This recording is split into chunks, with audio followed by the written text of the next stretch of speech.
The world woke up to one of the most terrifying escalations in modern warfare as tensions in the Middle East exploded into a full-scale regional crisis, with Iran unleashing what military analysts are calling one of the most aggressive drone and missile campaigns ever witnessed in contemporary conflict. A relentless wave of aerial threats targeting Israel, U.S. bases, and key strategic positions across the Persian Gulf, triggering chaos, fear, and a geopolitical shockwave that is now rippling across the entire globe. And as sirens echoed across Tel Aviv and explosions lit up the night sky, millions of civilians rushed into shelters, uncertain whether the next incoming projectile would be intercepted or strike its target, while Israeli defense systems worked at maximum capacity, intercepting incoming threats mid-air in dramatic flashes that turned the skyline into a battlefield of fire and light. And although early viral reports claimed that thousands of drones were launched in a single coordinated assault, intelligence sources suggest that the attacks were carried out in multiple waves over time, combining drones, ballistic missiles, and cruise systems designed to overwhelm even the most advanced air defense networks. And in those critical hours, the Iron Dome and allied systems were pushed to their limits, with explosions reported in and around Tel Aviv, confirming that at least some projectiles managed to penetrate the defensive shield,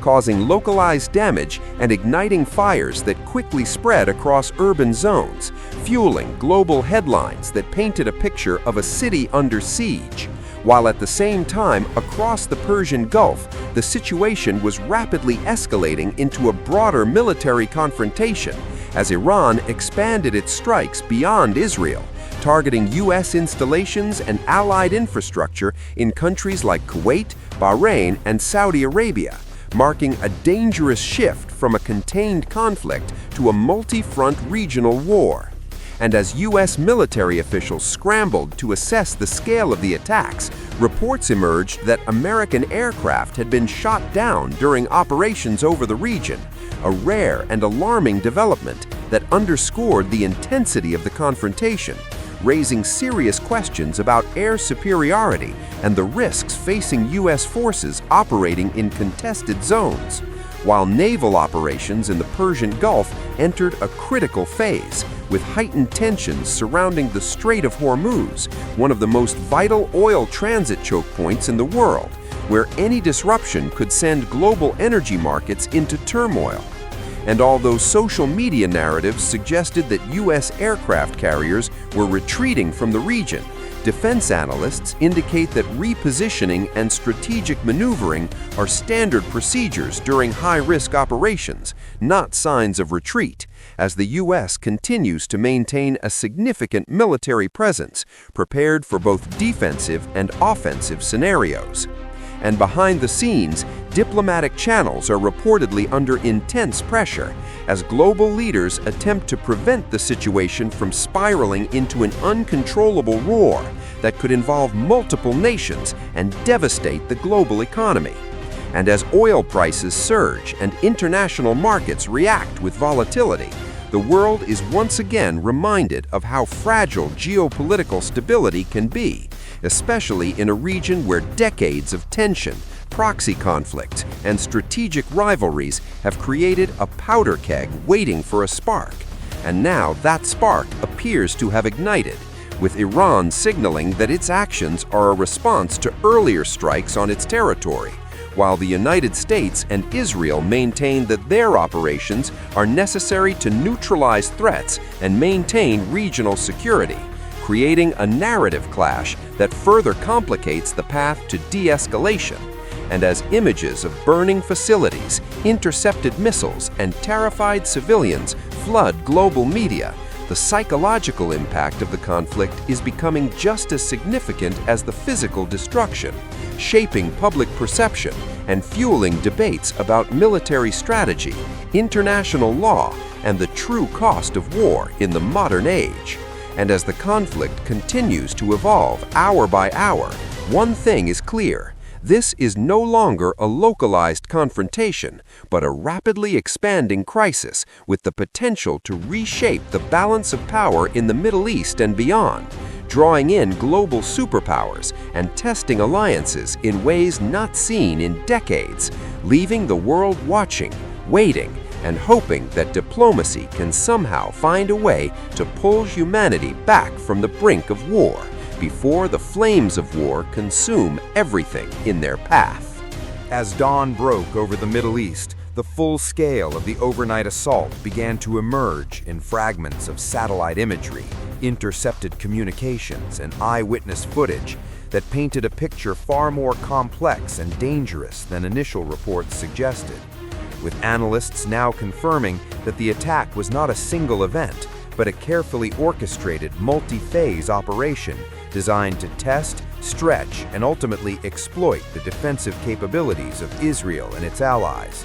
And as emergency crews in Tel Aviv worked through smoke-filled streets to contain fires and rescue civilians trapped in damaged buildings, military officials shifted their focus toward understanding the broader strategic intent behind Iran's actions. Because this was no longer about isolated retaliation, it was about sending a message not only to Israel, but to the United States and every nation with interests in the region, that the rules of engagement had changed, and that Iran was now willing to escalate in ways that could redraw the entire geopolitical map.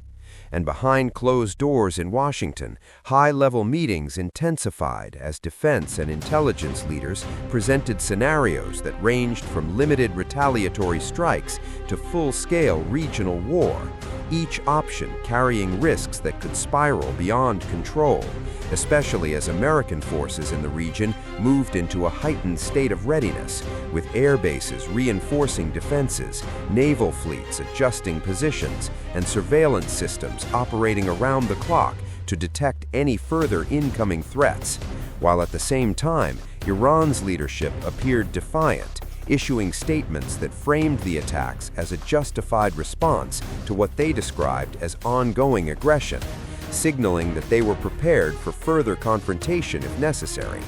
And this defiance was echoed by allied groups across the region, raising fears that the conflict could expand into multiple fronts simultaneously, from Lebanon to the Red Sea, creating a web of instability that would be incredibly difficult to contain.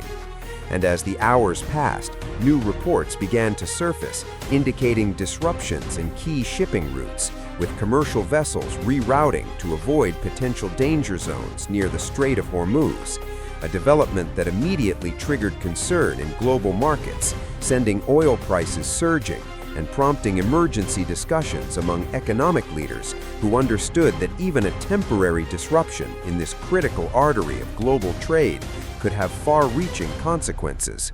And while governments urged calm, the reality on the ground told a different story, one of uncertainty, fear, and rapidly shifting dynamics, where every new piece of information had the potential to change the trajectory of the conflict. And in Israel, the psychological toll was becoming increasingly evident as civilians braced for the possibility of further attacks, spending extended periods in shelters and relying on real-time alerts to guide their movements, while schools, businesses, and public services faced disruptions that underscored how deeply the conflict was affecting everyday life. And yet, amid the chaos, there was also a sense of resilience, a determination to endure despite the circumstances, a theme that has defined the region through countless crises.